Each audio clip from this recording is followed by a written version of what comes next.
హత్య చేసిందెవరు, కారణాలేమిటి? వక్ఫ్ భూముల వివాదమే మర్డర్కి దారితీసిందా?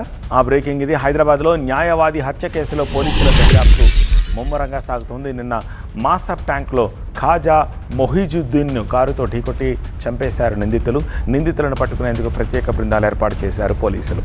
CCTV footage, call డేటాల ఆధారంగా విచారణ వేగవంతం చేస్తున్నారు. గతంలో వక్ఫ్ ఆస్తుల పరిరక్షణ కోసం న్యాయవాది మొహిజుద్దీన్ పోరాడాడు. వేల కోట్ల వక్ఫ్ భూముల వ్యవహారమే హత్యకు కారణమా అన్న కోణంలో పోలీసులు దర్యాప్తు కొనసాగిస్తున్నారు. ఇవాళ నగర పోలీస్ కమిషనర్ డీజీపీని కలవనున్నారు ఎంఐఎం నేతలు. హత్య కేసులో కఠిన చర్యలు తీసుకోవాలని ఎంఐఎం డిమాండ్ చేస్తోంది. అర్ధరాత్రి మొహిజుద్దీన్ దహన సంస్కారాలు పూర్తి చేశారు.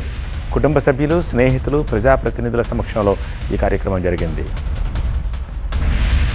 అసదుద్దీన్ వియ్యంకుడి తమ్ముడే మొహిజుద్దీన్ను హత్య చేయించాడని ఆరోపణలు వస్తున్నాయి.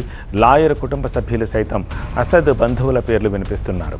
వక్ఫ్ ఆస్తులను కాపాడేందుకు పోరాటం చేస్తూ ఉండడంతోనే ప్రత్యర్థులు హత్య చేశారని మొహిజుద్దీన్ కుమారుడు ఫర్హాన్ అనుమానం వ్యక్తం చేశారు.